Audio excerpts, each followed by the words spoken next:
Hello and welcome back to the channel. So, firstly, I just wanted to give a big thank you and a massive shout out to those who have recently started following the channel, the recent likes I've been getting on the video, and even the comments that I've been receiving on my videos as well. It's all very appreciated, and hopefully, everyone can start to stick around a bit longer and we can start to build a bit more of a community surrounding my channel and Liverpool Football Club, which obviously I think that's pretty much what every Liverpool fan with a channel wants to do. But I wanted to talk today specifically about the contracts going on at Liverpool. I know there's all, depending on who you listen to, there's a bit of doom and gloom around the current transfer situation. Or some people tend to take a more balanced and positive approach. Being honest, I do think we will sign more players, but I think that, obviously the longer and longer that goes on, the more and more that we're going to start to panic. However, one thing that I do think we should have probably looked at getting sorted out much sooner, well, we definitely should have looked to get sorted out much sooner, is the contract situation surrounding Van Dijk, Trent Alexander-Arnold, and Mo Salah. And today I wanted to focus specifically on the Mo Salah contract situation, and the reason why is because today I saw a few different bits and pieces coming out around Mo Salah and his contract. One being that he was prepared to leave at the end of the season.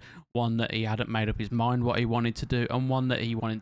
I think that he was resurfacing old reports from the past, where I think it was in 2018 he said that he'd like to retire at Liverpool. So with these in mind, I wanted to sort of take a look at what I think regarding the situation, what the situation actually is, and when I think we'll start to see some more news and movement around that coming out. So the first one is obviously his contract. We all know that Salah is the top earner at Liverpool. He earns reported, I think it's £350,000 per week.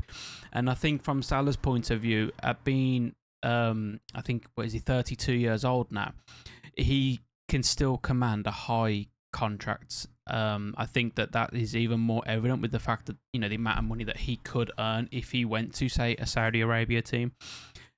Or even if he did leave the club on a free transfer, if he went to another top side, they would be able to offer him a lot more money in terms of his signing on fee and possibly even a contract fee as well. So I think that's something that's quite important to take into account, because typically Liverpool and LFC, we don't like offering big contracts to players that are in their 30s.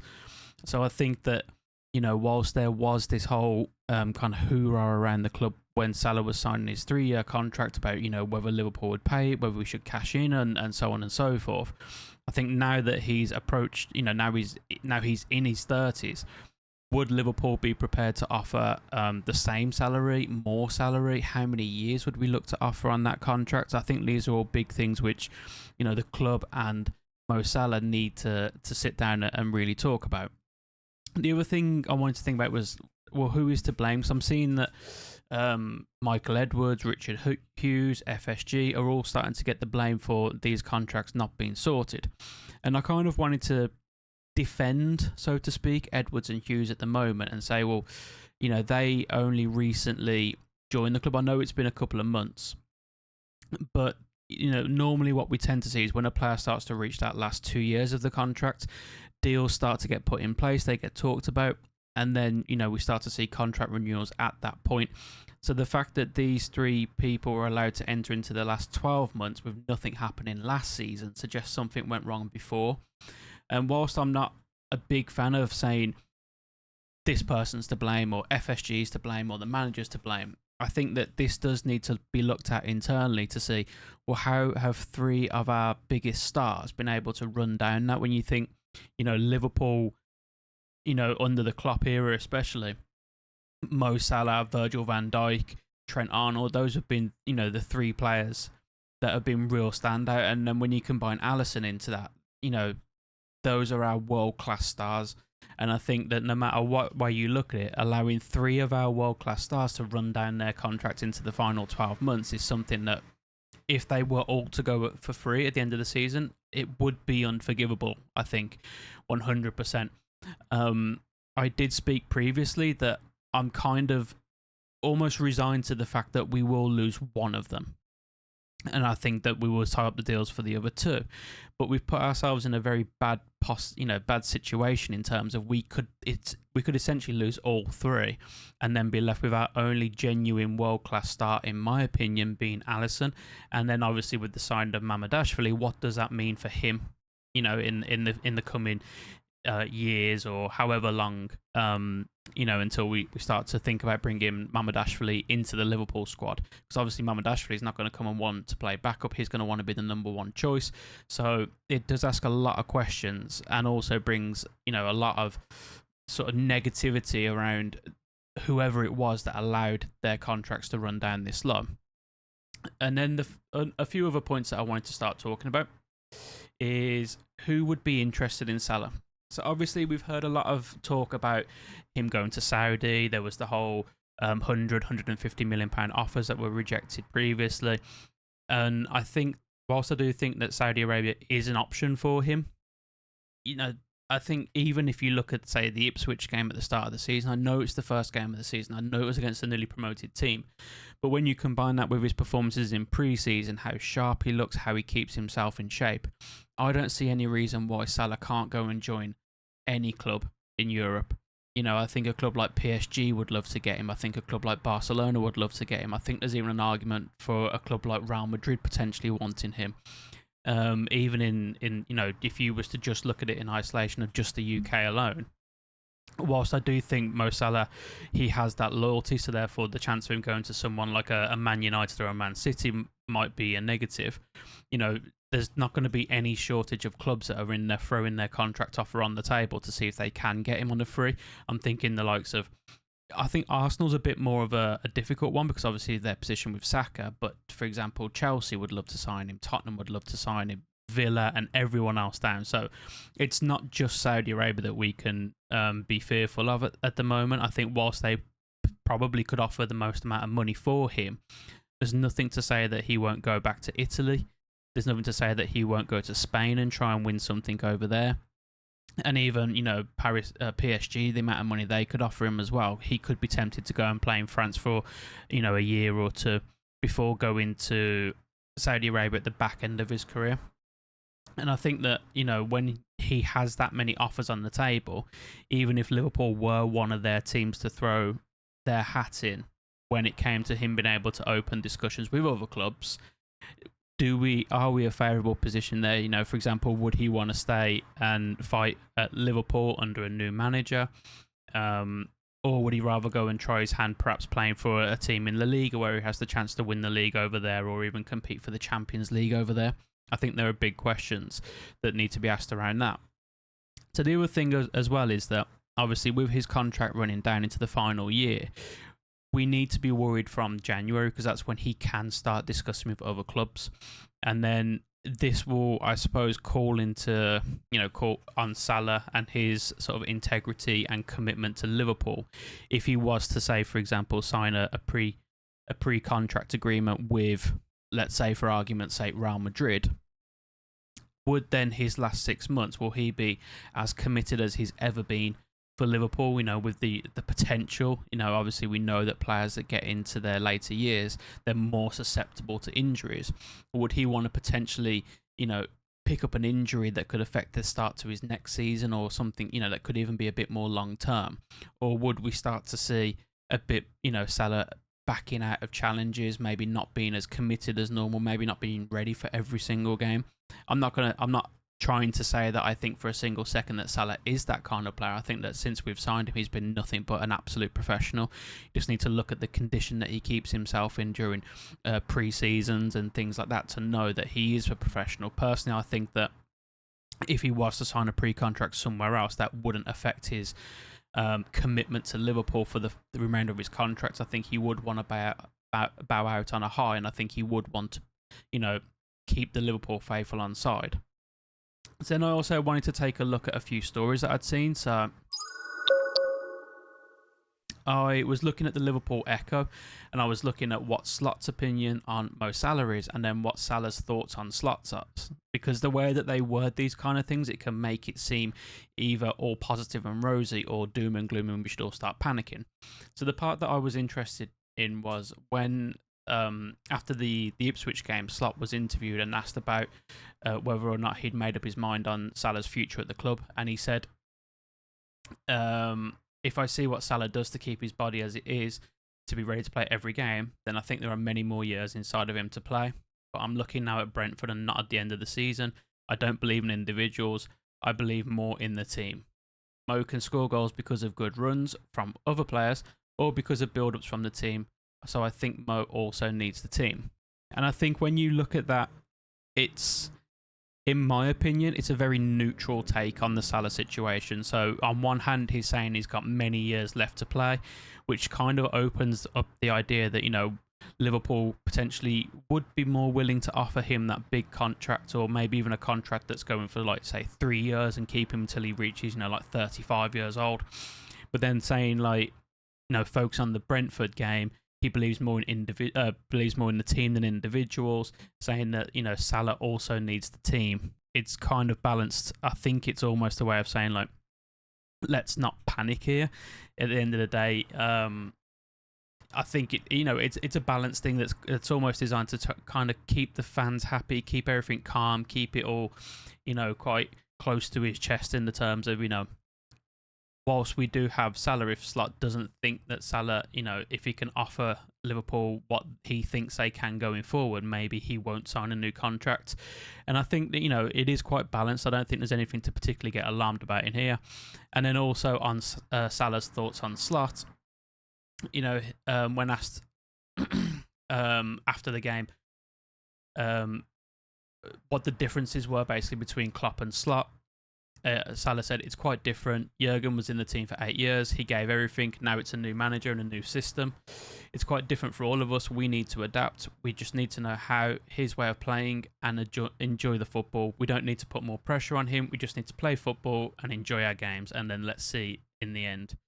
So I think, again, from Salah, very balanced, very neutral, very not giving anything either way. I don't think that anything has been discussed. The only rumours I've heard so far is that Hughes has met with Salah's agent, Abbas, and that it was just as an introduction, just to introduce himself to him and nothing more. The idea of contract negotiations wasn't brought forward, wasn't discussed, so there's no news coming from there. So everyone is kind of keeping tight-lipped about the situation.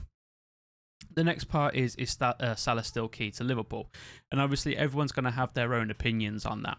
Some people were saying when the whole Saudi interest was coming that we should sell Salah, we should cash in on him, keep the money, take the money, the 100 million, 150 million, and then use that to rejuvenate the squad. Some people were saying, no, we can't lose Salah. He's one of our world-class players. If we do lose him, then it's going to be terrible for the club. Me personally, I was open-minded to what happened. I think my preference was to keep Salah, but then there's always that thing in your head that says, like, similar to what we did with Coutinho, if we got 150 million pound and then we ended up going strengthening the team in, the areas that needed strengthening, that could benefit Liverpool for many more years to come. However, Salah is world-class. Salah is Salah. He's got 300 goal contributions in 350 games. It would be very, very hard for Liverpool to replace those kind of numbers. So when he did sign his contract, I was overjoyed with it. And if he does sign a new contract, I will also be overjoyed with that as well. So then, thinking now about my personal opinions on it. Personally, I think that it's been an interesting summer for Liverpool. I don't pretend to know what it takes to run a football club. I don't pretend to know what it takes to be a CEO or a director of football. When you're new coming in and, there's these priorities that are going around, like which manager should we get, and, using whether it was all data driven, whether, there was, they needed to figure out the perfect replacement for Klopp, which obviously it was going to be an impossible job to do, to replace Klopp, especially in the minds of many, many Liverpool fans. And then to identify Slot, bring him in. And then next up, obviously, you've got the transfer window. And then you've got players that are going out on to the Euros, for example. So Trent and Van Dijk, they were both at Euros. So, you kind of be respectful, let them go in their international tournaments and then let that play out. And, with the transfer window, I don't know I'm not going to pretend to know what they've been doing. That, you know, it's possible that they have got loads of targets. They've been on the phone regularly with tons of agents, and they've said to themselves, "We will get the transfer window out the way first." There's still a number of months before any of these players can discuss pre-contracts with other clubs. So what's important is to make sure that, you know, they go into the negotiations with their full focus on these negotiations, which is kind of what I think is going on here. I do think once the transfer window shuts, we'll start to see some movement on the contracts. I think they'll start to get their deals done and wrapped up. And I think that, you know, we'll then know more about if this player's staying or if this player's going. And I think it'll be a case of, up until that point, we're going to hear these stories, we're going to hear these rumours. But then, like Trent has come out and said, is that, you know, he doesn't want to, he doesn't want to discuss all of this in public. So I think once the transfer window's over, that's when they'll start their negotiations with the agents, and that's when we'll start to find out more information. So I'm not expecting to hear anything until sort of September, which then comes to my final part about what I think is going to happen with the contract negotiations. So what I do plan on doing is doing more videos, so another one on the Trent situation and one on the Van Dijk situation as well. But in terms of like an overall of all three of them, my honest opinion is that we will keep two of them and then we'll let one go. And it's not, if it was up to me personally, I'd be looking to negotiate a contract with all three of them. And I'd look to be tying them all down, but then the length of the contracts will be different. Obviously, you want to try and sign Trent up to, say, a 5-year contract. Van Dijk and Salah, you know, maybe you're looking at a 2-year contract or even possibly a 3-year contract, depending on how you think they're going to be, you know, when they start to reach their mid to sort of late 30s, and players typically tend to go on the decline from that point. So that's kind of what I would do personally. I'd offer all three of them a contract. The lengths would be different, but I'd want to get them tied down as soon as possible.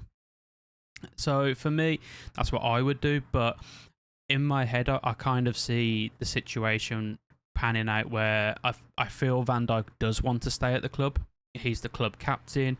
He's come out saying that he wants new signings. He's come out with these things. I think he does want to stay. I think Trent, as much as the pull of Madrid and Jude Bellingham is out there, I think recently we've seen stories coming out that Madrid have kind of backed away from Trent, and that could be a tactic on their side. You know, they could have just gone and said to him, look, we will offer you a contract in January if you decide to leave, but until then, we'll let you do what you want to do. I don't know how Madrid operate in terms of, you know, trying to get into a player's head and trying to keep it there, whether, you know, Bellingham is still on the phone, texting him every day or whatever, saying, come to Madrid, come to Madrid. But I do think the homegrown pull and the fact that he's the vice captain and everyone sees him as the future Liverpool captain, I think that might be enough to keep him there. Whether it kind of alters his decision on how long a contract he signs, you know, think like me saying, you know, I would offer him a 5-year contract. Trent might be thinking at 25 years old, if I sign a 5-year contract, that takes me until I'm 30. If he wanted to then say go and play in Madrid at 30 years old and leave on a free, okay, but maybe he says I only want to commit to, say, a 3-year contract, and then, you know, he's looking at leaving when he's 28 years old and still in his peak and in his prime. That might be something that happens, and I think based on what we see in terms of his contract length, if he does accept it, that'll kind of allow us to kind of guess a little bit more in that situation. But I do think Trent will sign a new contract personally.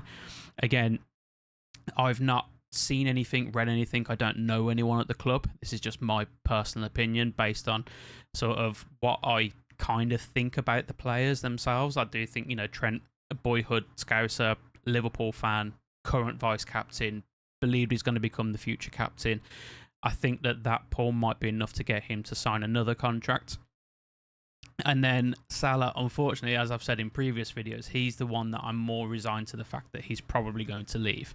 And the reason why I think this is because there has been a lot of, in the past, stuff with Salah. You know, will he, won't he go to Saudi? Will he, won't he sign a new contract? There's been these things, you know, up in the air in the past. And I don't think his agent has necessarily helped these situations and these stories in the past by never sort of outright denying them sometimes.